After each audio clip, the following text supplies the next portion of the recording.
Hello guys, आप सभी का स्वागत है आप ही के अपने चैनल व्याउदय क्लासेस पे। और आज के इस वीडियो के अंदर हम लोग करने वाले हैं क्लास 10th फिजिक्स के 20 सब्जेक्टिव क्वेश्चन को। ठीक है, हम लोग 20 ऑब्जेक्टिव नहीं 20 सब्जेक्टिव क्वेश्चन को करने वाले हैं, यानी कि 2 नंबर वाले क्वेश्चन को आज के इस वीडियो के अंदर हम लोग करेंगे। तो चलिए आज के इस वीडियो को स्टार्ट करते हैं। हम लोग 20 ठो क्या करेंगे, 2 नंबर वाले जो क्वेश्चन होते हैं उसको करेंगे। तो चलिए वीडियो को स्टार्ट करते हैं बिना किसी देरी के और क्वेश्चन लगाना स्टार्ट करते हैं। तो अपना जो फर्स्ट नंबर क्वेश्चन है वो ये है कि प्रकाश का परावर्तन किसे कहते हैं। ठीक है, तो प्रकाश का परावर्तन का डेफिनेशन पूछा है, तो इसका आंसर आप लोगों को कुछ ऐसे देना है कि प्रकाश के किरणें किसी चमकदार तल या दर्पण से टकराकर वापस उसी माध्यम में लौटने की घटना को ही प्रकाश का परावर्तन कहते हैं। ठीक है, तो जो प्रकाश का किरण होता है, ठीक है, उसका क्या होता है कि कोई भी चमकदार तल हो या फिर दर्पण ही हो, यानी कि शीशा, ठीक है, जिसमें आप लोग चेहरा वगैरह देखते हो, उससे टकरा करके क्या हो कि वापस वो उसी माध्यम में लौट जाए। तो ये जो घटना है, इसी घटना को हम लोग प्रकाश का परावर्तन कहते हैं। होप कि आप लोग को पहला क्वेश्चन समझ में आ गया होगा। उसके बाद जो नेक्स्ट है वो ये है कि प्रकाश के परावर्तन के कितने नियम हैं, इसके नियमों को भी लिखिए। तो सबसे पहले तो यहाँ पे 2 क्वेश्चन है, एक प्रकाश के परावर्तन के कितने नियम है और दूसरा क्वेश्चन ये है कि इसके नियम को भी लिखे, जो भी नियम है उसको।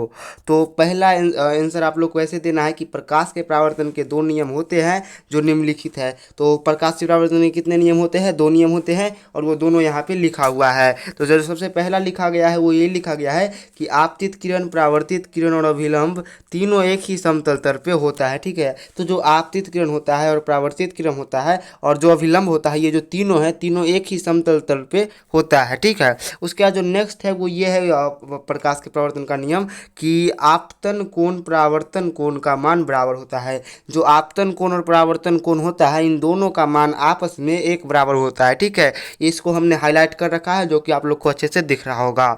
उसके बाद जो नेक्स्ट है क्वेश्चन वो ये है कि अवतल तथा उत्तल दर्पण में अंतर स्पष्ट करें। ठीक है, ये थोड़ा सा लंबा क्वेश्चन है, तो चलिए हम लोग अवतल और उत्तल जो दर्पण होता है उन दोनों में क्या क्या अंतर है उसको स्पष्ट करते हैं। तो सबसे पहले आंसर में आप लोग को ये लिखना है कि उत्तल तथा अवतल दर्पण में निम्नलिखित अंतर है। ठीक है, और जो सबसे पहला अंतर आप लोग को लिखना है वो ये लिखना है कि अवतल दर्पण का परावर्तक सतह अंदर की ओर धंसा होता है, वही उत्तल दर्पण का परावर्तक सतह बाहर की ओर निकला होता है। तो पहला डिफरेंस क्या है कि जो अवतल दर्पण होता है उसका जो परावर्तक सतह होता है वो अंदर की ओर धंसा होता है, और जो उत्तल दर्पण होता है उसका जो परावर्तक सतह होता है वो बाहर की ओर थोड़ा सा निकला होता है। ठीक है, उसके बाद जो दूसरा डिफरेंस आप लोग को लिखना है वो ये लिखना है कि अवतल दर्पण में वस्तु का काल्पनिक और वास्तविक दोनों प्रकार के प्रतिबिंब बनता है, लेकिन उत्तल दर्पण में सिर्फ काल्पनिक प्रतिबिंब ही बनता है। तो जो अवतल दर्पण है वो क्या करता है कि कोई भी वस्तु हो उसका काल्पनिक प्रतिबिंब भी बना देता है और वास्तविक प्रतिबिंब, यानी कि दोनों प्रकार का प्रतिबिंब को बना देता है। लेकिन जो अपना उत्तल दर्पण है ये ऐसा नहीं कर पाता है, ये सिर्फ और सिर्फ क्या करता है, काल्पनिक प्रतिबिंब ही बनाता है। उसके बाद जो नेक्स्ट डिफरेंस आप लोग को लिखना है वो ये लिखना है कि अवतल दर्पण में वस्तु का छोटा, बड़ा और बराबर सभी आकार का प्रतिबिंब बनता है। ठीक है, परंतु उत्तल दर्पण में क्या होता है कि वस्तु का सिर्फ छोटा प्रतिबिंब ही बनता है। अब ये जो अवतल दर्पण है ये क्या करता है कि वस्तु से छोटा प्रतिबिंब ही बना देगा, वस्तु से बड़ा प्रतिबिंब भी बना देगा और वस्तु के बराबर प्रतिबिंब भी बना देगा। ठीक है, लेकिन ये जो अपना उत्तल दर्पण है ये ऐसा नहीं कर पाता है, ये कोई भी वस्तु हो उससे उसका छोटा प्रतिबिंब ही बनाता है। ठीक है, तो तीसरा डिफरेंस ये था। और चौथा जो डिफरेंस है वो ये है कि अवतल दर्पण अपने मुख्य अक्ष के समांतर आती प्रकाश के किरणों को एक बिंदु पर अभिसरित कर देती है, परंतु उत्तल दर्पण अपने मुख्य अक्ष के समांतर आती प्रकाश के किरणें को फैला यानी कि अपसरित कर देती है। तो जो अवतल दर्पण है वो क्या करती है, जब भी उसके मुख्य अक्ष के समांतर कोई भी प्रकाश की किरण आती है तो उसे क्या करती है, एक बिंदु पर अपसरित कर देती है, यानी कि एक बिंदु पर इकट्ठा कर देती है। ठीक है, लेकिन जो उत्तल दर्पण है अगर उसके मुख्य अक्ष के समांतर कोई प्रकाश की किरण आती है तो उस किरणों को वो क्या करती है, फैला देती है, यानी कि अपसरित कर देती है। तो ये 4 डिफरेंस आप लोग को लिखना है और इन 4 डिफरेंस के बदले आप लोग को 2 नंबर आसानी से मिल जाएगा। उसका जो नेक्स्ट क्वेश्चन है वो ये है कि प्रकाश का अपवर्तन किसे कहते हैं। ये सब छोटे छोटे क्वेश्चन हैं, लेकिन ये सारे के सारे क्वेश्चन एग्जाम में आए हुए हैं, तो इसको छोटा समझ के आप लोग ऐसे इग्नोर मत करना।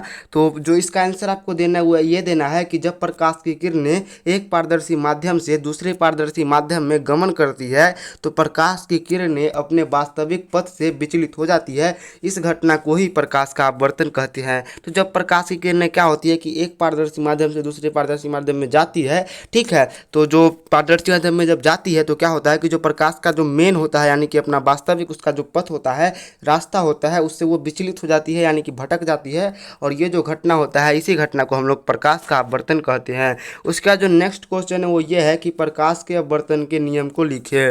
तो जो भी प्रकाश का अपवर्तन का नियम है उसको लिखना है। तो आंसर में सबसे पहला लाइन आपको ये लिखना है कि प्रकाश के अपवर्तन के दो नियम होते हैं, ठीक है, और दोनों नियम को आप लोगों को कुछ ऐसे लिखना है। सबसे पहले नियम को लिखना है कि आपतित किरण और अपवर्तित किरण और अभिलंब, आपतित किरण और अपवर्तित किरण और अभिलंब, ये जो तीनों चीज़ है ये एक ही समतल तल पे होता है, ठीक है, ये पहला नियम हो गया। उसके बाद जो दूसरा नियम है वो ये है कि आपतन कोण और अपवर्तित कोण क्या होता है, दो आपतन कोण और अपवर्तित कोण के अनुपात का मान एक नियतांक होता है। तो आपतन कोण और अपवर्तित कोण का जो अनुपात अगर आप लोग लीजिएगा तो वो एक ही अनुपात होगा यानी कि एक ही नियतांक होगा। उसका जो नेक्स्ट क्वेश्चन है वो ये है कि क्रांतिक कोण किसे कहते हैं, ठीक है, और ये क्वेश्चन भी एग्जाम में आ चुका है। तो चलिए इसका आंसर देखते हैं। इसका जो आंसर है वो ये है कि जब प्रकाश की किरण विरल माध्यम से सघन माध्यम में प्रवेश करता है तो इस स्थिति में अपवर्तित कोण आपतन कोण से बड़ा होता है। तो जब भी प्रकाश की किरण क्या करती है कि विरल माध्यम से अगर सघन माध्यम में प्रवेश करती है तो ये जो स्थिति होती है, इस स्थिति में क्या होता है कि जो अपवर्तित कोण होता है वो आपतन कोण से थोड़ा सा बड़ा होता है, ठीक है। उसके बाद आंसर ये दिया गया है कि तो आपतन कोण, ठीक है, ये कोण यहाँ पे गलत लिखा गया है। तो आपतन कोण का वह मान जिसके लिए अपवर्तित कोण का मान 90 डिग्री हो जाए उसे ही क्रांतिक कोण कहते हैं, ठीक है। तो आप लोग इसको भी लिख लेना। उसका जो नेक्स्ट क्वेश्चन है वो ये है कि आँख की स्मंजन क्षमता से आप क्या समझते हैं या फिर आपका क्या तात्पर्य है। तो इसका आंसर आप लोग को ऐसे देना है कि नेत्र द्वारा नेत्र लेंस की फोकस दूरी को बदलकर निकट या दूर स्थित वस्तुओं को साफ साफ देखने की क्षमता को ही स्मंजन क्षमता कहते हैं। तो क्या होता है कि हमारा जो नेत्र होता है वो क्या करता है कि नेत्र लेंस की फोकस दूरी को बार बार बदल देता है, चाहे वस्तु दूर रखा हो या फिर वस्तु निकट रखा हो, कोई भी वस्तु को क्या करता है कि अपनी आँख की जो लेंस होती है उसकी फोकस दूरी को बदल के दूर है तो दूर फोकस करके दूर की वस्तु को साफ साफ देख लेता है, और अगर वस्तु निकट में रखा है तो फिर अपने नेत्र लेंस की फोकस को निकट में फोकस करता है और वहाँ से वो निकट वाले वस्तु को भी साफ साफ देख सकता है। और ये जो क्षमता है हमारे आँखों की, इसी को ही हम लोग क्या कहते हैं, स्मंजन क्षमता कहते हैं। तो होप कि आप लोग को ये समझ में आ गया होगा। उसके बाद नेक्स्ट क्वेश्चन ये है कि सूर्योदय के समय सूर्य रक्ताभ क्यों प्रतीत होता है। तो जब भी सूरज निकलता है सुबह सुबह यानी कि सूर्योदय, तो उस समय अगर आप लोग सूरज को देखिएगा तो वो सूरज क्या होगा, थोड़ा थोड़ा लाल दिखाई देगा यानी कि रक्त के कलर जैसा दिखाई देगा। तो यही पूछा गया है कि ऐसा आखिर क्यों होता है कि जब सूर्य निकलता है तो वो रक्ताभ क्यों दिखाई देता है, वो लाल क्यों दिखाई देता है। तो इसका आंसर आपको ऐसे देना है कि सूर्योदय के समय जब सूर्य क्षैतिज रेखा के समीप होता है तो पृथ्वी और सूर्य के बीच की दूरी बढ़ जाती है। तो जब सूर्योदय होता है तो क्या होता है कि सूर्य क्षैतिज रेखा के निकट आ जाता है, ठीक है, और जब सूर्य क्षैतिज रेखा के निकट आ जाती है तो पृथ्वी और सूरज की जो बीच की दूरी होती है वो थोड़ी सी बढ़ जाती है। उसके बाद आप लोग को ये लिखना है कि एवं हम जानते हैं कि सूर्य का प्रकाश 7 वर्णों से बना होता है, और हम ये भी जानते हैं कि जो सूर्य का प्रकाश होता है वो 7 वर्णों यानी कि 7 अलग अलग रंगों से मिलकर बना होता है। तो इस स्थिति में जब सूर्य से सूर्य का प्रकाश पृथ्वी तक आता है तो उनके अंदर कम तरंग दैर्घ्य वाले जो वर्ण होते हैं वो बीच में ही अपवर्तित हो जाती है, एवं हम तक पहुँचने वाले सूर्य के प्रकाश में सिर्फ अधिक तरंग दैर्घ्य वाले वर्ण यानी कि लाल और नारंगी रंग ही होता है, और यही कारण है कि सूर्योदय के समय सूर्य हमें रक्ताभ प्रतीत होता है। तो क्या होता है कि जब सूर्य क्षैतिज के करीब आता है तो दूरी बढ़ जाता है, ठीक है, और जब दूरी बढ़ जाता है तो जो सूर्य का प्रकाश हम तक आता है तो ऐसे में क्या होता है कि जो 7 अलग अलग कलर होते हैं उसमें से जितने भी कम तरंग दैर्घ्य वाले कलर है यानी कि 5 कलर वो क्या होते हैं, अलग अलग बढ़ जाते हैं, ठीक है, वो खत्म हो जाते हैं आते आते हम तक। लेकिन जो अधिक तरंग दैर्घ्य वाले होते हैं, जो मजबूत कलर होते हैं, वो हम तक तक पहुंच जाते हैं, ठीक है। और जब हम तक पहुंचते हैं तो वो कौन सा कलर पहुंचता है, वो लाल और नारंगी पहुंचता है। और इसी दोनों को अगर आप लोग मिला दीजिएगा तो रक्ताप कलर निकलेगा। और यही कारण है कि हम लोग को क्या सूर्य क्या दिखाई देता है, तो रक्ताप दिखाई देता है। उसके बाद जो नेक्स्ट क्वेश्चन है वो ये है कि प्रकाश के वर्ण विक्षेपण किसे कहते हैं, ठीक है। ये भी छोटा सा क्वेश्चन है। तो इसका आंसर आप लोग ऐसे देनेगा कि जब प्रकाश की किरण को किसी प्रिज्म से गुजारा जाता है तो वह 7 अलग अलग वर्ण यानी कि अलग अलग रंग में बट जाता है। तो जब भी क्या होता है कि प्रकाश के श्वेत किरण, ठीक है, जो सूर्य का प्रकाश होता है यानी कि श्वेत किरण, उसको क्या किया जाता है, कोई भी प्रिज्म हो गया, ठीक है, उससे अगर आप लोग गुजारिएगा तो क्या होता है कि वो 7 अलग अलग कलर में बट जाता है, ठीक है, सूर्य का प्रकाश, ठीक है। और ये जो बटता है ये कौन कौन कलर में बटता है, 7 अलग अलग कलर, तो वो कलर लाल होता है, नारंगी होता है, पीला होता है, हरा होता है, नीला होता है, जामुनी होता है और बैंगन होता है। यही 7 कलर में क्या होता है, जो सूर्य का प्रकाश होता है वो बट जाता है। कब बट जाता है, तो जब भी आप सूर्य के प्रकाश को प्रिज्म से गुजारिएगा, ठीक है। और ये जो पूरा का पूरा घटना है कि जो 7 कलर में बट जाता है प्रिज्म से गुजारने पर, इसी घटना को हम लोग प्रकाश का वर्ण विक्षेपण कहते हैं। तो होप कि आप लोग को ये समझ में आ गया होगा। उसके बाद जो नेक्स्ट है वो ये है कि दृष्टि दोष क्या है, यह कितने प्रकार के होते हैं।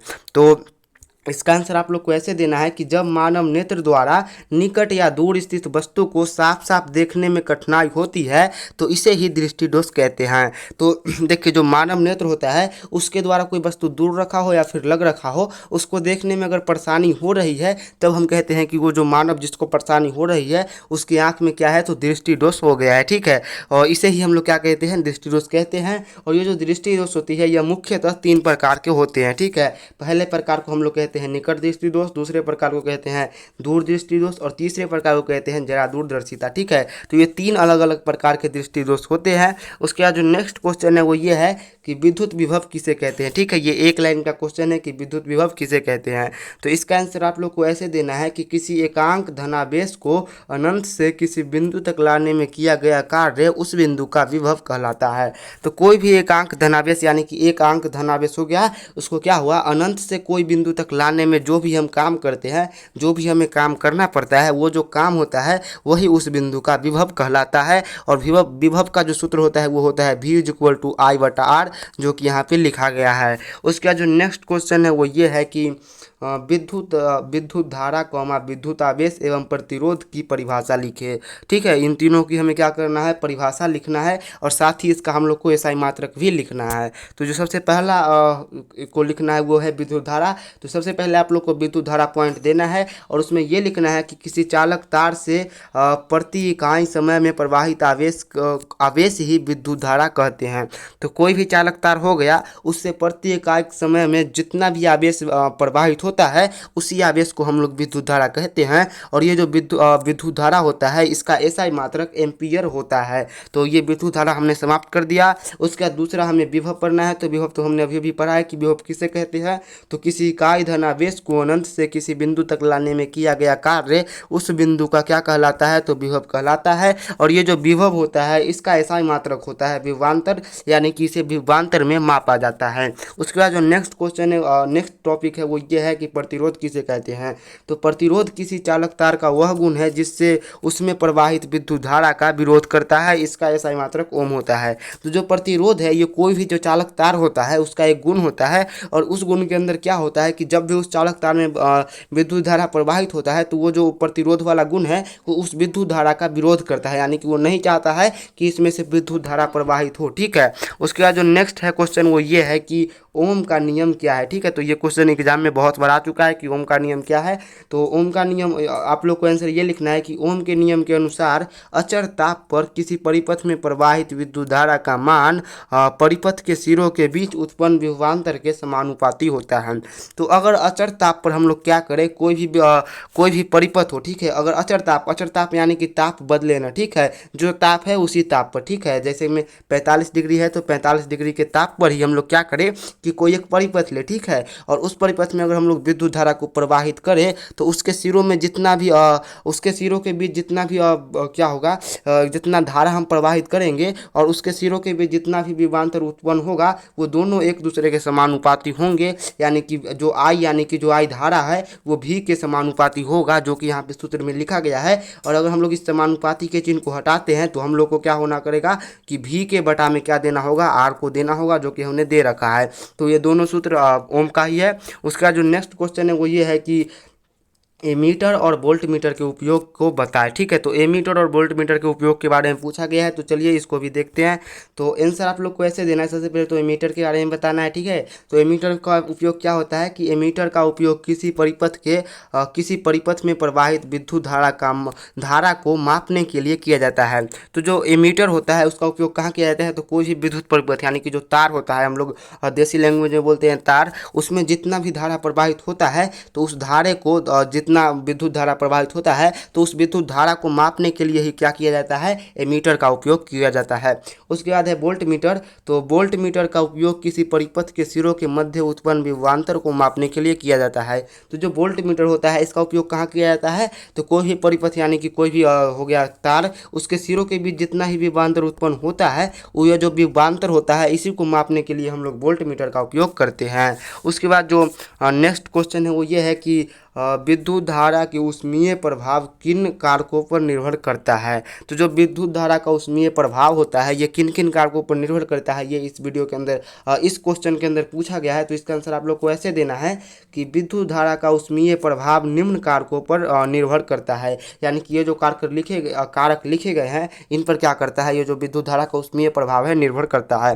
तो जो सबसे पहला कारक लिखा गया है वो ये लिखा गया है कि विद्युत धारा सबसे पहला कारक ये लिखा गया है कि विद्युत धारा की प्रबलता पर। ठीक है, तो जो विद्युत धारा का उसमें प्रभाव होता है वो विद्युत धारा के प्रबलता पर निर्भर करता है। उसके बाद जो दूसरी चीज़ पर निर्भर करता है उसे हम लोग कहते हैं परिपथ की लंबाई, यानी कि जो तार का लंबाई होता है उस पर भी क्या करता है, विद्युत धारा के उसमें प्रभाव निर्भर करता है। उसके बाद जो नेक्स्ट है वो ये है कि विद्युत धारा के प्रभाव विद्युत धारा के प्रवाहित समय पर, यानी कि जो विद्युत धारा कितना देर से प्रवाहित हो रहा है उस पर भी क्या करता है, विद्युत धारा के उसमें प्रभाव में निर्भर करता है। उसका जो चौथा नंबर है वो ये है कि चालक तार के पदार्थ पर, यानी कि जो जिसमें से विद्युत धारा प्रवाहित हो रहा है वो चालक तार खुद किस चीज़ से बना है। ठीक है, अगर अच्छा पदार्थ का बना होगा तो क्या होगा, वो अच्छा धातु का अगर बना होगा तो उसका उसमें प्रभाव कम होगा। ठीक है, उसका जो नेक्स्ट क्वेश्चन पूछा गया है वो ये है कि दो चुंबकीय, एक मिनट, क्वेश्चन ये है कि दो चुंबकीय रेखा आपस में एक दूसरे को प्रतिच्छेद क्यों नहीं करती है।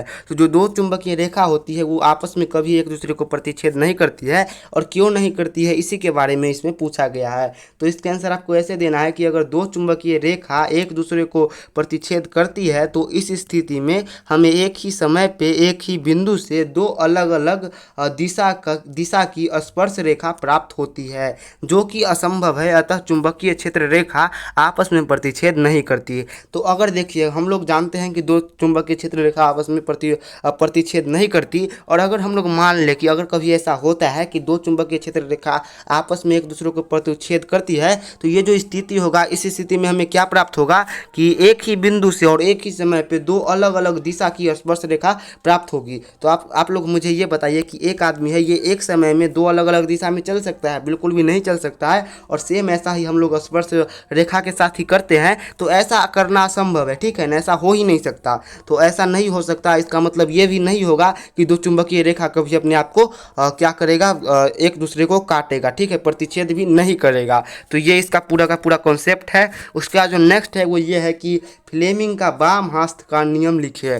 तो जो फ्लेमिंग का बाम हस्त का नियम है उसे आप लोग को ऐसे लिखना है कि फ्लेमिंग के बाएं हस्त के नियम के अनुसार अगर हम अपनी बाएं हाथ की 3 उंगली तर्जनी, मध्यमा और अंगूठे, ये जो अपनी बाएं हाथ की 3 उंगली है इसको परस्पर इस प्रकार फैलाए कि तर्जनी चुंबकीय क्षेत्र रेखा की दिशा तथा मध्यमा विद्युत धारा की दिशा बताए, तो अंगूठा धारावाही पर लगने वाले बल की दिशा को दर्शाता है। अब देखिए इस नियम के अनुसार हम लोग क्या करेंगे कि अपने जो बाएं हाथ होता है उसके 3 उंगली, एक का नाम है तर्जनी, दूसरा का नाम है मध्यमा और तीसरा का नाम है अंगूठा, ये जो 3 उंगली है इस उंगली को परस्पर यानी कि 90 डिग्री के कोण पर ऐसे फैलाएंगे कि क्या करेगा, जो तर्जनी वाला उंगली होगा ये चुंबकीय क्षेत्र रेखा की दिशा बताए और जो मध्यमा वाला उंगली है ये अगर विद्युत धारा की दिशा बतलाए तो जो अंगूठा होगा वो क्या करेगा, अपने आप ही क्या करेगा, धारावाही पर जो लगने वाला बल है उसके दिशा को दर्शा देगा। ठीक है, तो यही है फ्लेमिंग का बाम हाथ का नियम। उसका जो 18 नंबर क्वेश्चन है वो ये है कि फ्लेमिंग के दाहिने हाथ का नियम क्या है। तो फ्लेमिंग का दाहिने हाथ के नियम में आप लोग को ये लिखना है कि फ्लेमिंग के दाहिने हाथ के नियम के अनुसार यदि हम अपने दाएं हाथ के 3 अंगुली मध्यमा, तर्जनी और अंगूठे को परस्पर इस प्रकार फैलाए कि तर्जनी चुंबकीय क्षेत्र की दिशा बताए, अंगूठा धारावाही पर लगने वाले बल की दिशा को बताए, तो जो तर्जनी होता है वो उत्पन्न होने वाले प्रेरित बल दिशा को क्या करता है, उसकी दिशा को बताता है। तो ये जो दायां हाथ का नियम है इसमें हम लोग क्या करेंगे कि दायां हाथ के 3 अंगुली, कौन 3 अंगुली, तो वही सेम 3 अंगुली मध्यमा, तर्जनी और अंगूठे, इस तीनों को परस्पर, परस्पर का मतलब होता है कि 90 डिग्री पर। ठीक है, तो परस्पर हम लोग यानी कि 90 डिग्री पर ऐसे फैलाएंगे कि जो क्या हो, तर्जनी है ये चुंबकीय क्षेत्र रेखा की दिशा बताए और जो अंगूठा है वो क्या करे कि धारावाही पर लगने वाले बल की दिशा को बताए। तो जो तर्जनी जो मध्यमा है, सॉरी ठीक है, जो मध्यमा होता है यहाँ पे मध्यमा होगा। ठीक है, ये मध्यमा क्या बताएगी, जो उत्पन्न होने वाली है प्रेरित धारा है उसकी दिशा को ये मध्यमा अपने आप ही बता देगा। यही है फ्लेमिंग का दाहिने हाथ का नियम। उसका जो 19 नंबर क्वेश्चन है वो ये पूछता है कि अच्छा ईंधन क्या है, यानी कि जो अच्छा ईंधन है जिसे हम लोग अच्छा ईंधन कह सके उसमें क्या क्या गुण होना चाहिए। तो आपको आंसर ऐसे लिखना है कि अच्छा ईंधन वो है जो नंबर 1 में क्या हो, जो आसानी से उपलब्ध हो, नंबर 2 में क्या हो, जिसका परिवहन और भंडारण आसान हो, यानी कि जिसको एक जगह से दूसरे जगह ले जाने में आसानी हो, साथ ही उसे रखने में भी क्या हो, आसानी हो। चौथा तीसरा नंबर क्या होना चाहिए उसके अंदर गुण, तो जो पूर्ण रूप से जलकर अधिक ऊर्जा दो, यानी कि जिसे हम लोग जलाए तो वो पूरा बढ़ जाए, पूरा का पूरा जल जाए। ठीक है, थोड़ा सा भी उसमें राख वगैरह नहीं बचे और जलने के बाद क्या हो कि अधिक ऊर्जा दे, यानी कि अधिक ताप दे, अधिक गर्मी निकाले। उसका जो चौथा नंबर गुण होना चाहिए वो क्या होना चाहिए, जो प्रदूषण जिसे हम लोग धुआं कहते हैं वो न करे, उसे जलाए तो वो प्रदूषण यानी कि धुआं को न निकाले। उसका जो 5वां नंबर उसमें गुण होना चाहिए वो क्या होना चाहिए कि जो सस्ता हो, यानी कि जो हम लोग कम पैसे में भी खरीद सके। तो ये सब गुण जिसके अंदर भी, जिस ईंधन के अंदर होगा उसे ही हम लोग अच्छा ईंधन कहेंगे। तो होप कि आप लोग को समझ में आ गया होगा। उसका जो नेक्स्ट है वो ये है कि सौर कुकर के उपयोग के 2 लाभ और 2 हानियां बताएं। तो जो सौर कुकर का उपयोग होता है उसके हमें 2 लाभ को बताना है और फिर 2 गो हानि यानी कि 2 गो जो कमी होता है उसको भी बताना है। तो आंसर में आप लोग को सबसे पहले ये लिखना है कि सौर कुकर के उपयोग के 2 लाभ और 2 हानियां निम्नलिखित है, यानी कि जो सौर कुकर का उपयोग है उससे जो 2 गो हमको फायदा हो सकता है और जो 2 गो नुकसान हो सकता है वो नीचे लिखा गया है। ठीक है, तो सबसे पहले हम लोग लाभ को बताएंगे। ठीक है, तो लाभ में सबसे पहला लाभ होता है वो ये होता है कि इसके उपयोग से ईंधन की बचत होती है। तो जो अगर हम लोग सौर कुकर यानी कि सूरज की रोशनी से खाना बनाते हैं तो इसमें कोई भी ईंधन नहीं लगता है, यानी कि हम लोग ईंधन को बचा लेते हैं। उसके बाद जो नेक्स्ट फायदा होता है वो ये होता है कि इसके उपयोग से प्रदूषण नहीं फैलता है। अगर हम लोग सूर्य के प्रकाश से भोजन बनाते हैं तो इससे धुआं या कोई प्रदूषण नहीं निकलता है। ठीक है, तो इससे प्रदूषण भी नहीं फैलता है, ये हमारा दूसरा फायदा है। उसका जो नुकसान है यानी कि हानि वो ये है कि इसका उपयोग हम सिर्फ गर्मी वाले स्थान पे ही कर सकते हैं जहां धूप निकले। तो इसका पहला नुकसान ये है कि हम लोग क्या कर सकते हैं, इसका उपयोग जहां जहां गर्मी पड़ता है यानी कि जहां धूप निकलता है वहीं पे हम इसका इस्तेमाल कर सकते हैं। कश्मीर जैसे जगहों पे नहीं कर सकते क्योंकि वहाँ धूप से ज़्यादा बारिश यानी कि बर्फ़ ही होता है। ठीक है, उसके बाद जो इसका दूसरा नुकसान होगा ये होगा कि इसमें तलने और सेकने जैसे पकवान नहीं बना सकते। तो ये जो सौर कुकर होता है इसके अंदर आप लोग तेल के अंदर छाना हुआ जैसे कि पूरी वगैरह होता है ये सब इसके अंदर नहीं बना सकते और ये आपका दूसरा नुकसान होगा। तो होप कि आपको ये वीडियो पसंद आया होगा। अगर आप लोग को ये PDF चाहिए तो आप लोग टेलीग्राम को ज्वाइन कर लीजिए जिसका लिंक हमने डिस्क्रिप्शन और कमेंट बॉक्स में दे रखा है।